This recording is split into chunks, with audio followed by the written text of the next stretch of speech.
ദീനുക ദമുക വലഹ്മുക, ദീനുക ദമുക വലഹ്മുക, നിന്റെ ദീനാണ് നിന്റെ ചോരയും നിന്റെ മാംസവും.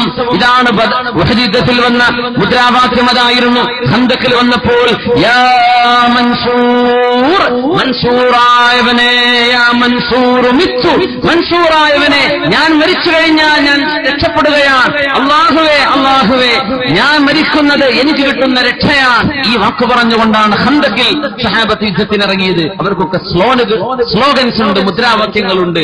എന്താ? ദീനുക ദമുക വലഹ്മുക, നിന്റെ ചോരയും നിന്റെ മാംസവും നിന്റെ ദീനാണ്. അതായിട്ടുണ്ടോ നമുക്ക്? ഇതാണ് വിഷയം. ഇത്രയുള്ള വിഷയം, ഇതാണ് വിഷയം. നമ്മുടെ വീടുകൾക്കുള്ളിലേക്ക് അല്ലാഹുവിന്റെ ദീന് കടന്നു വന്നുവോ? എത്ര സമയം നമ്മൾ അല്ലാഹുവിന് വേണ്ടി ചെലവഴിക്കുന്നു, എത്ര സമയം മറ്റു അനാവശ്യങ്ങൾക്ക് വേണ്ടി ചെലവഴിക്കുന്നുണ്ട്. എന്നിട്ട് നമ്മൾ പറയാൻ നിസ്കരിക്കാൻ മനസ്സ് വരുന്നില്ല, നിസ്കാരത്തിൽ ശ്രദ്ധ വരുന്നില്ല.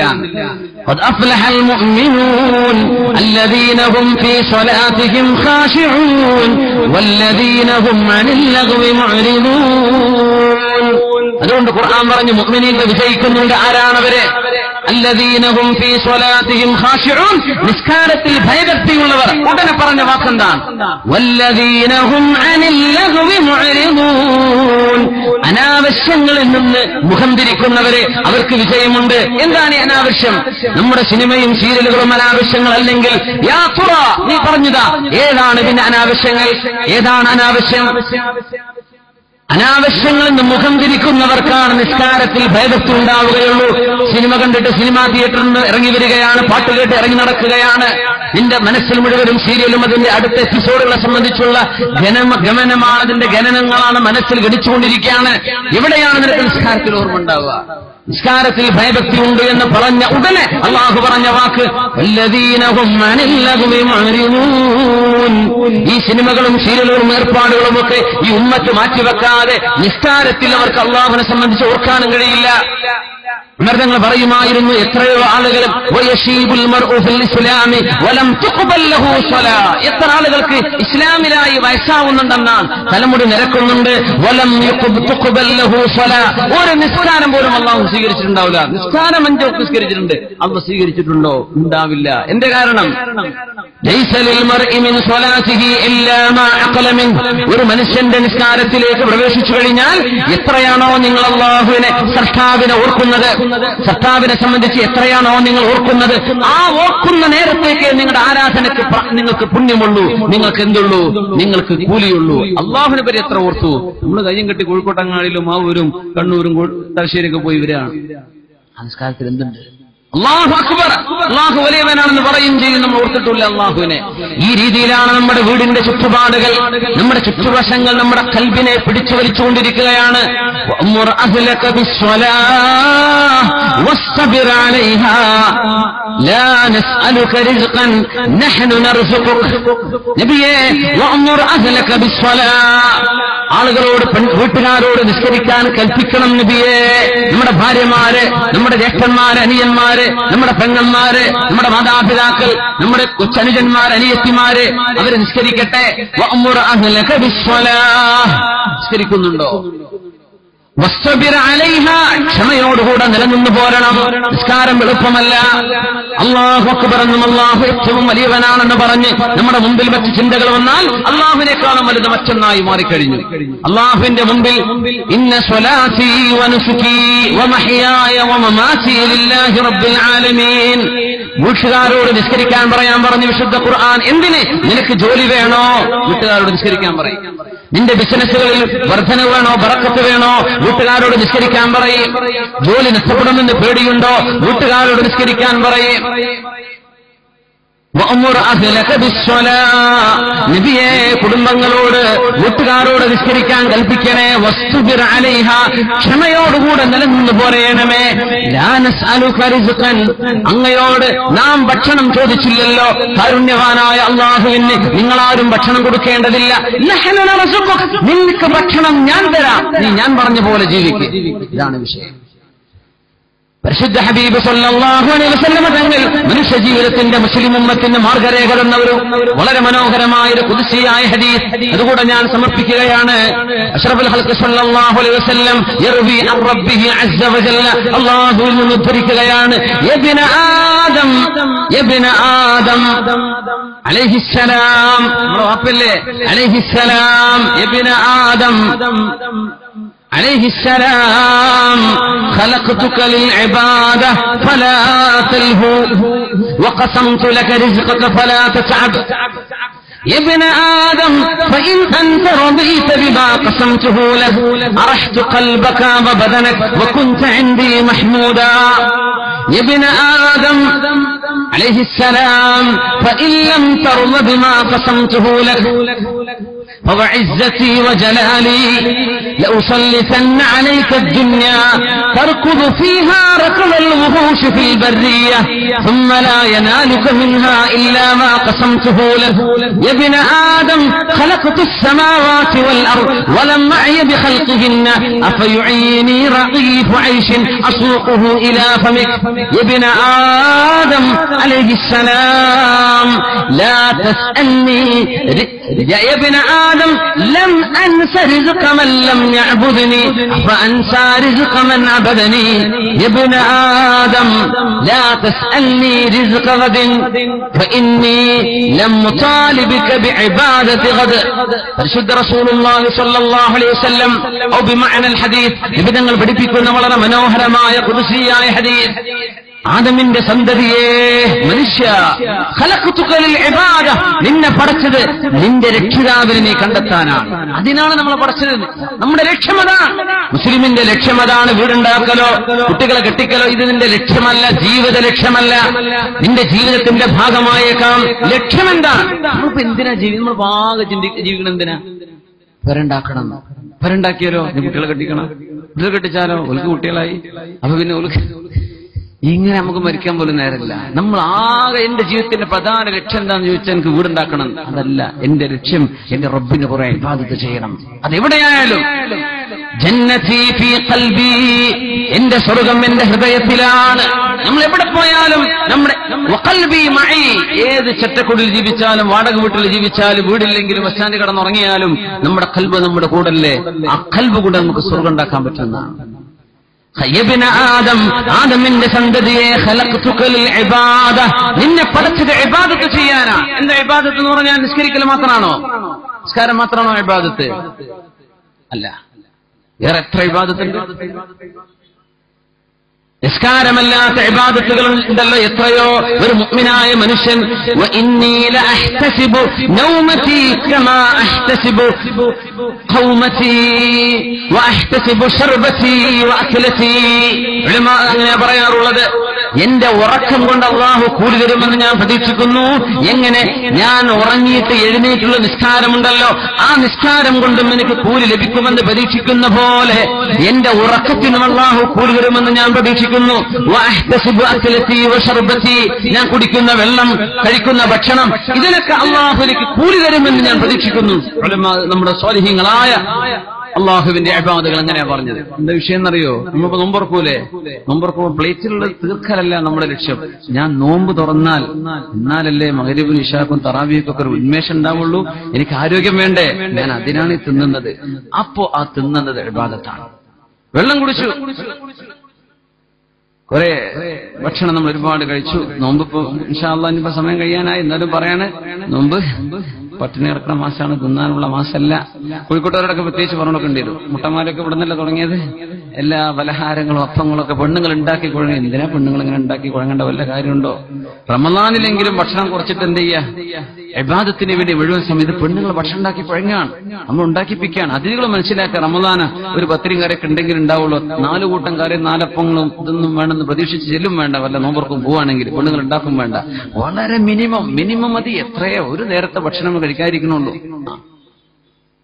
ഞാൻ കഴിക്കുന്ന ഭക്ഷണം, ഞാൻ കുടിക്കുന്ന വെള്ളം, ഇത് എനിക്ക് ആരോഗ്യമുണ്ടാവാൻ, എങ്കിലല്ലേ എനിക്ക് അള്ളാഹുവിനെ ആരാധിക്കാൻ സാധിക്കുകയുള്ളൂ എന്നുദ്ദേശിച്ചാൽ കുടിക്കുന്ന ജ്യൂസ് നിനക്ക് കൂലിയാ, നീ കുടിച്ചത് നിനക്ക് കൂലിയാണ്, വെള്ളം കുടിച്ചത് കൂലിയാണ്, നീ ഭക്ഷണം കഴിച്ചത് കൂലിയാണ്.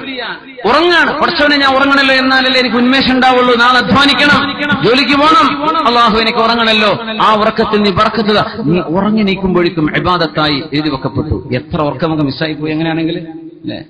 ബിസ്മിക റബ്ബി വദഅതു ജംബി, പടച്ചവനെ എന്റെ ശരീരം നിനക്ക് വേണ്ടി ഞാൻ താഴ്വെച്ചിരിക്കുകയാണ് റബ്ബേ, നീ അനുമതി തന്നാ ഞാൻ എഴുന്നേൽക്കും. അതല്ല നീ എന്നെ പിടിച്ചു വെക്കുകയാണെങ്കിൽ റഹ്മത്ത് ചെയ്യണം പടച്ചോനെ, നീ അല്ല എന്നെ എഴുന്നേൽപ്പിച്ചു വിടുകയാണെങ്കിൽ എന്നെ നീ സംരക്ഷിക്കണം കേട്ടോ പടച്ചോനെ എന്ന് പറഞ്ഞുകൊണ്ട് കടന്നുറങ്ങുന്നത് എന്തൊരു മനോഹരമാണ്. ഇബാദത്ത്, ജീവിതം മുഴുവനും ഇബാദത്ത്. ഖലഖതുകൽ ഇബാദ, നിങ്ങളെ പടച്ചത് ഇബാദത്തിനാണല്ലോ. കച്ചവടം ചെയ്യുന്ന ഇബാദത്തായി മാറാൻ പറ്റും. അള്ളാഹുവിന് വേണ്ടി ചെയ്യുമ്പോൾ വഞ്ചിക്കരുത്, നുണ പറയരുത്, ഫ്രോഡ് സാധനങ്ങൾ വിൽക്കരുത്, ഫോർജ് ചെയ്യരുത്, ഫാബ്രിക്കേറ്റ് ചെയ്യരുത്, ഡ്യൂപ്ലിക്കേറ്റ് ചെയ്തിട്ട് ഒറിജിനൽ എന്ന് പറഞ്ഞ് വിൽക്കരുത്. ഇതൊക്കെ ഹറാമിന്റെ സമ്പാദ്യങ്ങളാണ്, ഹറാമിന്റെ സമ്പാദ്യങ്ങളാണ്. അല്ലാഹുവേ അഹല്ലല്ലാഹുൽ ബൈഅ വഹറമ റിബ, നിനക്ക് കച്ചവടം ഇഷ്ടമാണല്ലോ പടച്ചവനെ, പലിശ നിനക്ക് വെറുപ്പുമാണ്, ഹറാമുമാണല്ലോ. എന്റെ കച്ചവടത്തിൽ ബറക്കത്ത് താ. ആ കച്ചവടത്തിന് വേണ്ടി പോയി തിരിച്ചു വരുന്നവരെ ഇബാദത്തിന്റെ കൂലി കിട്ടി. ഉമ്മമാര് വീട്ടിൽ ഭക്ഷണം ഉണ്ടാക്കുന്നു, പടച്ചവനെ എന്റെ മക്കൾക്കും എന്റെ ഭർത്താവിനും എന്റെ ഉമ്മാക്കും വാപ്പാക്കൊക്കെ ആവശ്യമായ ഭക്ഷണം ഞാൻ ഉണ്ടാക്കുന്നു, അവരുടെ ആരോഗ്യത്തിന് വേണ്ടി, എങ്കിലല്ലേ അവർക്ക് നിനക്ക് ഇബാദത്ത് ചെയ്യാൻ പറ്റൂ. അങ്ങനെ ഉദ്ദേശിച്ച് ഉമ്മ ഭക്ഷണം ഉണ്ടാക്കി കൊടുക്കാൻ, ആ ഉമ്മ കുക്ക് ചെയ്യുന്നത് മുഴുവനും ഇബാദത്താണ്. പള്ളിയിലേക്ക് വരുമ്പോൾ അതുകൊണ്ടാണ് പള്ളിയിലെ മുഅദ്ദിനോട് അല്ലാഹു വിളിച്ചു പറയാൻ പറഞ്ഞത്, അല്ലാഹു അക്ബർ, അല്ലാഹു അക്ബർ, അല്ലാഹു ഏറ്റവും വലിയവനാണ് എന്ന് പറയാൻ കാരണം അതാണ്. അല്ലാഹുവിന്റെ അസ്മാഉൽ ഹുസ്നയിൽ അക്ബർ എന്ന പേരില്ല, അല്ലാഹുവിന്റെ പേര് കബീർ എന്നാണ്. അള്ളാഹുവിന്റെ 99 നാമങ്ങളിൽ കബീറേ ഉള്ളൂ, അക്ബറില്ല. എന്താ വിഷയം? അള്ളാഹു കബീറാണ്, ബാക്കിയൊക്കെ സഗീറാണ്. അള്ളാഹുവാണ് വലുത്, ബാക്കിയൊക്കെ ചെറുതാണ്. പക്ഷേ നിസ്കാരത്തിന് ബാങ്ക് വിളിക്കുമ്പോൾ അള്ളാഹു അക്ബർ, അള്ളാഹു ഏറ്റവും വലിയവനാണെന്ന് വിളിച്ചു പറയാനുള്ള കാരണം, മുഅ്മിനീങ്ങളായ ആളുകൾ ചെയ്യുന്ന ജോലിയും കച്ചവടവും നിങ്ങൾ ചെയ്യുന്ന തൊഴിലുകളും അള്ളാഹുവിന് ഇഷ്ടമാണെന്നും വലുതാണെന്നും പഠിപ്പിക്കാനാണ്. നിസ്കരിക്കാൻ ബാങ്ക് വിളിക്കുമ്പോൾ നമ്മൾ ഓടി വരുന്നുണ്ട്, കച്ചവടം നിർത്തിവെച്ചിട്ട് ബസ്സിൽ നിന്ന് ഇറങ്ങി ഓടുകയാണ്. പടച്ചവനെ എന്റെ ജമാഅത്ത് നഷ്ടപ്പെടണ്ടെന്ന് വിചാരിച്ച് ഹോസ്പിറ്റലിൽ നിന്ന് കുട്ടികൾ നിർത്തിയിട്ട് വരികയാണ്. ഇപ്പൊ വരാം, ഡോക്ടറുടെ അപ്പോയിന്റ്മെന്റ് ആകുമ്പോഴേക്കും നിന്റെ നിസ്കാരം കഴിക്കട്ടെ. യാത്രയിലും ജോലിയിലും കച്ചവടത്തിലും ജോലിക്കിടയിൽ ഓഫീസിലൊക്കെ സമയം കണ്ടെത്തി നിസ്കരിക്കുകയാണ്. എന്താ വിഷയം എന്നറിയോ? അല്ലാഹു അക്ബർ, നിന്റെ കച്ചവടം വലുതാണ്. അല്ലാഹു പറയാം, എങ്ങനെ? നിന്റെ കച്ചവടം വലുത് തന്നെ, നിന്റെ ജോലിയും വലുതാണ്, നീ ചെയ്യുന്ന അധ്വാനം വലുതാണ്, നീ കൃഷിയെടുക്കുന്ന വരുന്നത് അതൊക്കെ വലുതാണ്. പക്ഷേ അള്ളാഹുവിന്റെ വിഷയം അതിലും വലുതാണ്. അല്ലാഹു അക്ബർ. അതുകൊണ്ട് അല്ലാഹു അക്ബർ എന്ന് വിളിച്ചു പറയുമ്പോൾ ഏതെല്ലാം ജോലി നിർത്തിവെച്ചുകൊണ്ടാണോ നമ്മൾ പള്ളിയിലേക്ക് വരുന്നത്, ആ ജോലികൾ അള്ളാഹുവിന് പൊരുത്തമുള്ളതാണെങ്കിൽ അതൊക്കെ കബീർ തന്നെയാണ്, അതൊക്കെ വലുത് തന്നെയാണ്. പക്ഷേ അള്ളാഹുവിന്റെ വിഷയം, പള്ളിയിലേക്കുള്ള നിസ്കാരത്തിന്റെ വിഷയം അതിലും വലുതാണ്. അതുകൊണ്ട് അക്ബർ എന്ന് വിളിച്ചു പറയാൻ പറഞ്ഞത്. യാ അല്ലാഹ്, എത്ര ഇബാദത്തുണ്ട് പള്ളിക്ക് പുറത്ത്.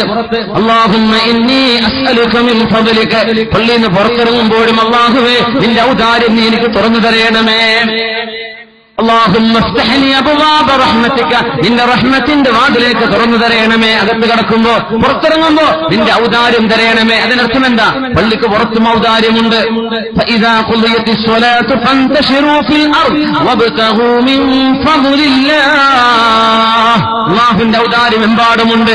നമ്മൾ പഠിക്കാൻ പോകുന്നത്, ജോലിക്ക് പോകുന്നത്, വാഹനം ഓടിക്കുന്നത് എല്ലാം കൂലിയാണ്. ഖലഖതുക ലിൽ ഇബാദ, നിന്റെ വാഹനം നീ ഓടിക്കുന്നത് എനിക്ക് വേണ്ടി, അത് കറങ്ങിത്തിരിഞ്ഞ് ചുറ്റിക്കറങ്ങി നടക്കാനല്ല, മറ്റു അള്ളാഹു ഹറാമാക്കിയ ബന്ധങ്ങൾക്ക് ഉപയോഗിക്കുവാനല്ല, മേന്മ നടിച്ചു നടക്കുവാനുമല്ല, അഹങ്കരിക്കാനുമല്ല, നിന്റെ വാഹനം കാണിച്ചു കൊടുത്ത് അഹങ്കരിക്കാനുമല്ല. നീ എനിക്ക് വേണ്ടി നിന്റെ ദീനിൽ സഹായിക്കുന്ന വിഷയങ്ങൾക്ക് വേണ്ടി നീ ഉപയോഗിക്കുന്നു.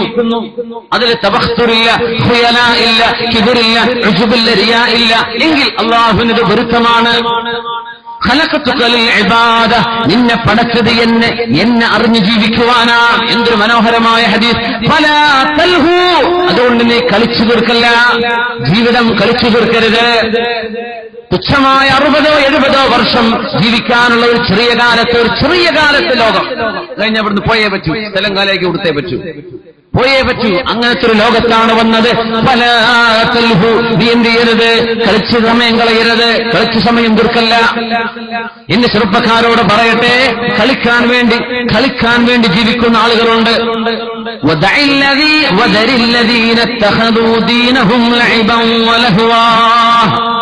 ജീവിതം തന്നെ, അവരുടെ മതം തന്നെ കളിയും എന്റർടൈൻമെന്റുകളാണ്. അങ്ങനത്തെ ആളുകളുണ്ട് നബിയേ. അവരെ ഉപേക്ഷിച്ചേക്കണം, അവർ പോകട്ടെ, അവർ പോകുന്നിടത്തേക്ക് പോകട്ടെ നബിയേ. അവരെ പറ്റി അങ്ങ് വിഷമിക്കണ്ട. അവരുടെ ദീൻ തന്നെ കളിയാണ്. രാവിലെ എടുത്താലും പത്രം വന്ന കളിയുടെ പേര് സ്പോർട്സ് ന്യൂസ് മാത്രം, ചർച്ച വെറും കളി.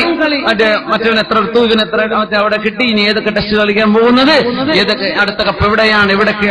സുബ്ഹാനല്ലാഹ്. മുച്ചാലിമീങ്ങളൊക്കെ പത്രത്തിൽ സ്പോർട്സ് പേജ് വായിക്കണ കണ്ടിട്ടുണ്ട്. വലിയ ബേജാറാണ്. പൊന്നാര മുച്ചാലിമീങ്ങൾ, നിങ്ങളത് ചെയ്യല്ലേ, ദയവ് ചെയ്ത്. സാധാരണക്കാരോടാണ് ഞാൻ പറയുന്നത്, നിങ്ങൾ എന്തായാലും ചെയ്യരുത്.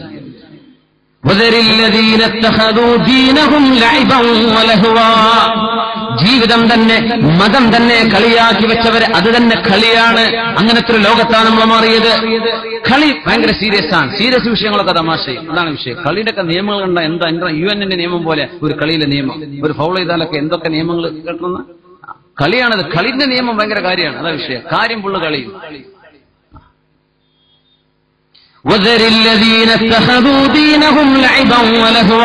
അതുകൊണ്ട് ഞാൻ പറഞ്ഞ പോലെ ജീവിക്കാൻ വന്ന ലോകമാണിത്. ഞാനാണ് നിന്നെ പടച്ചത്. അതുകൊണ്ട് നീ എന്ത് ചെയ്യരുത്, സമയം കൊല്ലരുത്. സമയം കൊല്ലല്ല, അനാവശ്യമായി സമയം നശിപ്പിച്ചു കളയല്ല. നിന്റെ കയ്യിലുള്ള ഏറ്റവും വിലപിടിപ്പുള്ള സാധനം നിന്റെ സമയമാണ് എന്ന് മനസ്സിലാക്കണം. സമയത്തേക്കാളും വിലപിടിപ്പുള്ള സാധനമില്ല. അത് ഇല്ലം തഖ്തുൽ സൈഫുൻ അൽ വഖ്തു സൈഫുൻ ഇല്ലം തഖ്ത ഖതഅ. ആ സമയം നീ ഉപയോഗിച്ചില്ലെങ്കിൽ സമയം വാളാണ്, അത് നിന്നെ വെട്ടിക്കളയുമെന്നാണ്. നമ്മുടെ ചെറുപ്പക്കാരുടെ മുമ്പുള്ള വിഷയവും ഇതാണ്. സമയം കൊല്ലാൻ എങ്ങനെ നശിപ്പിക്കാൻ പറ്റുമെന്ന് അറിയുന്നില്ല. മുഅ്മിനേ, ഇബാദത്തിനൊരു മധുരമുണ്ട്. അല്ലാഹുവിനോട് അടുക്കുമ്പോൾ ഒരു മധുരമുണ്ട്. മൻ തഖറബ ഇലയ്യ ശുബ്റൻ, എന്റെ അടുത്തേക്ക് ഒരു ചാണെടുത്താൽ ഞാൻ ഒരു മുഴം അവനടുത്തേക്ക് എത്തുമെന്ന് അല്ലാഹു ജല്ല ജലാലു. റബ്ബിന്റെ ആ ഒരു ഖുർബത്തിനൊരു മധുരമുണ്ട്. മുഅ്മിനേ, നിന്റെ കളിയിലും തമാശയിലും സിനിമയിലും കിട്ടാത്തൊരു അനുഭവം അല്ലാഹുവിനോടുള്ള സുജൂദിൽ സുബ്ഹാന റബ്ബിയൽ അഅ്ലാ. നിന്റെ